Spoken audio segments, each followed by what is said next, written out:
आज आप सुने एक सेठ जी का एक गरीब लड़का का कहानी। एक सेठ सेठानी थे। वो बहुत धार्मिक थे, दान पुण्य करता था, भिखू भिखार का भोजन भी खिलाता था। वो सभी प्रजा का देखभाल भी करता था, लेकिन सेठ जी का कोई संतान नहीं था। उस लिए सेठ जी थोड़ा उदास रहा करते थे। एक दिन सेठ जी कहीं जा रहे थे, उसी रास्ता में एक बालक मिला। वो बालक आकर सेठ जी से कहते हैं कि साहेब मुझे 1 रुपया दे दीजिए। अब उस बालक को बात सुनकर सेठ जी कहने लगे कि बालक 1 रुपया से तुम्हारा क्या होगा। वो कहने लगा कि 1 रुपया से मेरा पेट भर जाएगा, तो मेरे लिए 1 रुपया बहुत ज्यादा है साहेब। सेठ जी कहने लगे कि बालक अगर 1 रुपया का जगह मैं तुम्हें 2 रुपया दूं तो बालक कहने लगा कि साहेब तब तो मैं किसी के पास हाथ अपना नहीं फैलाऊंगी। फिर सेठ कहने लगे कि अच्छा बालक 2 रुपया के जगह अगर मैं 10 रुपया दूं तो।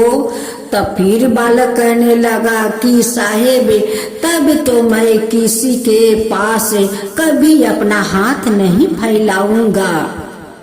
फिर सेठ जी पूछा कि अच्छा बालक मैं 10 रुपया का जगह अगर तुम्हें 100 रुपया दूं तो। तब बालक कहने लगा कि साहेब ये एहसास मैं कभी आपको नहीं भूलूंगा और नहीं किसी भी मैं कभी हाथ फैलाऊंगा। सेठ जी जब उस बालक को 100 रुपया दिया तो बालक सेठ जी को कहता है कि साहेब जब आपको मेरा जरूरत पड़ेगा उस दिन मैं आपका सामने जरूर उपस्थित हो जाऊंगा। बालक ये बात कहकर चला गया। जात जात देखता है कि रास्ते में एक शिक्षक विद्वान है, वो बहुत बड़ा ज्ञान देता है। बालक सोचा कि मैं भी जाकर उस विद्वान से मैं भी थोड़ा ज्ञान ले लेता हूँ। वो बालक उस विद्वान के पास जाते हैं और कहते हैं कि साहेब मुझे भी अपना कुछ ज्ञान दे दीजिए। अब तो वो विद्वान ऊपर से नीचा वो बालक को देखने लगा और कहने लगा कि यारे जारे तू औंठा छाप भिखारी, तू ज्ञान सीखने मेरा पास आएगा और मैं तुझे ज्ञान सिखाऊंगा। भाग यहाँ से जा, अपना चेहरा कभी देखा है और ज्ञान सीखने चले आए साले। बालक भी उस विद्वान को वो जवाब दे सकता था, लेकिन बालक ऐसा नहीं किया। वो सोचने लगा कि चलो मैं तो गरीब का बच्चा हूँ, छोटा हूँ, वो बोल दिया तो मेरा तो कोई मान सम्मान नहीं जाएगा, लेकिन मैं उसको उल्टा अगर जवाब दे देता हूँ तो उनकी सम्मान नहीं रहेगा। यही सोचकर बालक वहाँ से चल पड़े।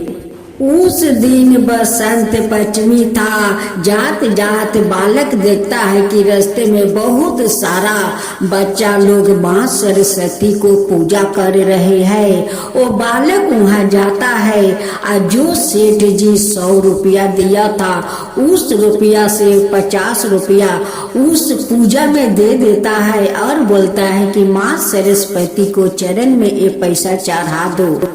बालक माँ सरस्वती को चरण में तो पैसा तो चढ़ा दिया और माँ सरस्वती जाकर उनकी जीभा पर विराजमान हो गई। जब बालक वहाँ पर पूजा समाप्त हो गया, वहाँ को प्रसाद खाकर वहाँ से फिर चल पड़े। जात जाते बालक एक दुकान से कलम और खाता कीना और उसी खाता को लेकर उस पर लिखना शुरू कर दिया। जैसा भी बालक उस खाता पर हाथ घुराता, लेकिन उनकी तो अक्षर बहुत सुंदर बन जाता। क्योंकि वो सारे तो माँ सरस्वती का चमत्कार था। उनके कंठ में जो माँ सरस्वती विराजमान हो गई थी, वो जो भी दाग टांगता वो अक्षर में बदल जाता। उस बालक एक गांव में गया। जो गरीब माता पिता अपना बच्चा को नहीं पढ़ा पा रहे थे, वो सारे बच्चा को बोला बोला कर वो बालक पढ़ाने लगा और सारे बच्चा पढ़ने में तेज निकल गया। अब तो उस गांव के सारे माता पिता अपना बच्चा को देखकर बहुत खुश हो गए कि ये बालक लगता है कि कोई चमत्कारी है। हम लोग का बच्चा तो कभी हाथ में खाता भी नहीं लिया, कलम पेंसिल भी नहीं लिया, आज हम लोग के बच्चा के इतना बड़ा ज्ञान, इतना सुंदर भाषा बोल रहे हैं, इतना सुंदर पढ़ लिख रहे हैं। अब सारे माता पिता मिलकर उस बालक को पास जाते हैं और कहते हैं कि बेटा तुम हम लोग का बच्चा को शिक्षा देने के लिए और ज्ञान देने के लिए हम लोग कुछ पैसे देते हैं, ये ले लो बेटा। वो कहता है कि नहीं, मेरा इस गांव को तो सारे परिवार मेरा है, मैं क्यों पैसा लूं। सारे माता पिता कहने लगे कि नहीं बेटा, ये तो आप गुरु है, ये सारे शिष्य आपका तो शिष्य है, आप उसका गुरु है, तो गुरु को तो दक्षिणा देना बनता है। बिना दक्षिणा को तो कभी गुरु से कोई शिष्य कोई नहीं बनेगा बेटा, ये दक्षिणा समझ कर ले लो। अब सारे गांव वासी उन्हें सभी महीने महीने दक्षिणा देने लगा। अब तो वो लड़का बहुत बड़ा बन जाता है, वो पढ़ लिख कर बहुत बड़ा हो गया। एक शहर में जाता है या शहर में जाकर बहुत बड़ा मकान बनाता है और बहुत बड़ा मिठाई का दुकान बनाता है। इधर सेठ सेठानी तो वो लोग दोनों बहुत बुरा हो चुके थे, वो लाठी पर चलने लगे। उस लड़का का तो कोई अपना परिवार तो था नहीं, वो गरीब में बहुत दान पुण्य करते। जो माता पिता अपना बच्चों को नहीं पढ़ा लिखा सकते, उस माता पिता को बच्चों को वो बालक पढ़ा लिखा कर बहुत बड़ा आदमी बना देता। उस लिए सारा नगरवासी उस बालक को बहुत मान दान करते और वो अपना सारे नगरवासियों लोग का अपना परिवार मानता। सेठ जी उस लड़का का भूल चुका था, लेकिन लड़का नहीं भूला था। एक दिन सेठ जी लाठी के सहारे उसी शहर में जाते हैं और रास्ते के एक किनार पर खड़े हो जाते हैं और उसी शहर में लड़का का मकान दुकान सब कुछ था।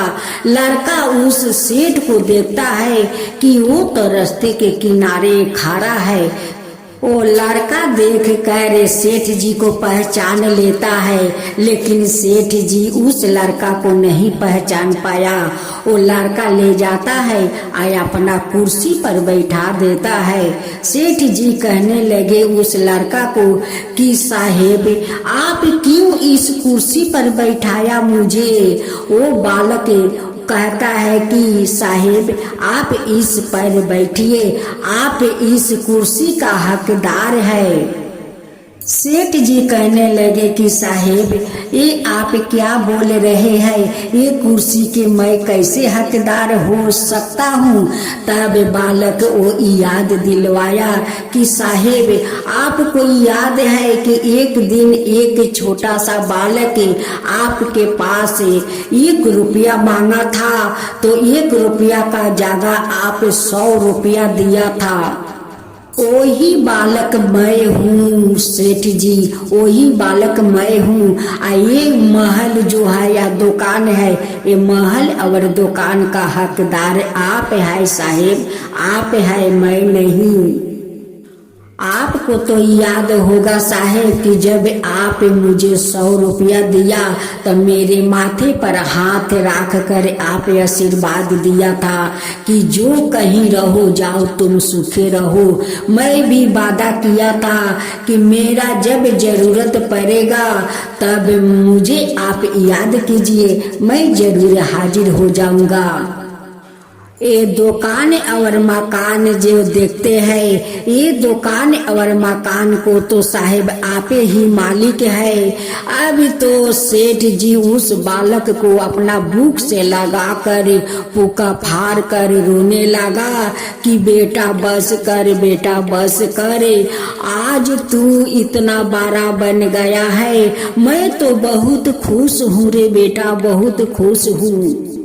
बालक सेठ जी को उनकी घर ले जाते हैं या घर ले जाकर राजा रानी को पोशाक पहनाते हैं या पहनाकर रथ पर बैठाकर आदर सम्मान से सेठ सेठानी को अपना घर में ले आते हैं। और उस दिन फिर जहाँ पर माँ सरस्वती को वो लड़का पूजा कर रहा था, वहीं पर दोनों सेठ सेठानी को ले जाकर कहते हैं कि देखिए इसी माता के कारण आज मैं यहाँ तक आया हूँ। जो आप 100 रुपया दिया था उसी रुपया तो मुझे ताकत दिया था, उसी रुपया से आधे रुपया माँ सरस्वती को चरण में दिया था और उसी 50 रुपया के कारण माँ सरस्वती मेरे जीभ पर आकर रजमान हो गई। सेठ कहने लगे कि देखो बेटा, तुम मुझे साहिब करके मत बुलाओ, देखो मेरा तो कोई संतान नहीं है और तुम्हारा कोई अपना परिवार नहीं है, तुम मेरा बेटा हो, अपना बेटा हो, तुम माता पिता कहकर बुलाओ बेटा। लड़का कहने लगे कि माता पिता देखिए आज बसंत पंचमी है, आज माँ सरस्वती का पूजा है, आज हम सारे परिवार मिलकर धाम धूम से माँ सरस्वती को पूजा करते हैं। अब सेठ सेठानी अपना बेटा बना लिया, सभी परिवार मिलकर माँ सरस्वती को बहुत धूमधाम से पूजा करते हैं। सेठ सेठानी सरस्वती जी को हाथ जोड़कर कहते हैं, हे माँ सरस्वती, आज मेरा बेटा को आप इतना बड़ा बनाया, पढ़ा लिखा करे, आपको मैं कोटि कोटि धन्यवाद करता हूँ माता। सारे नगर वासियों को संतान को ऐसे ही पढ़ा लिखा कर माता बड़ा बना दीजिए, अपना ज्ञान दीजिए, अपना विद्या दीजिए, ऐसे ही दीजिए जैसे आप मेरा बेटा को दिया वैसे ही सबको बेटा को दीजिए माता।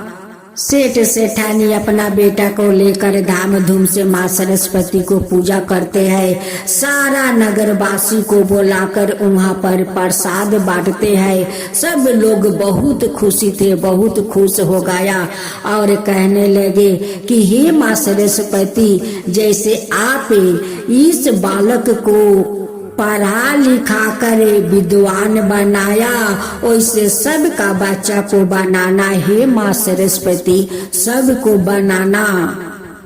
जो आपका कथा कहे, जो सुने, जो हुंकर भरे, उन सब के ऊपर वैसे ही कृपा करना, हे माँ सरस्वती सबका ऊपर ऐसे ही कृपा करना। माँ सरस्वती की जय हो, माँ सरस्वती की जय हो।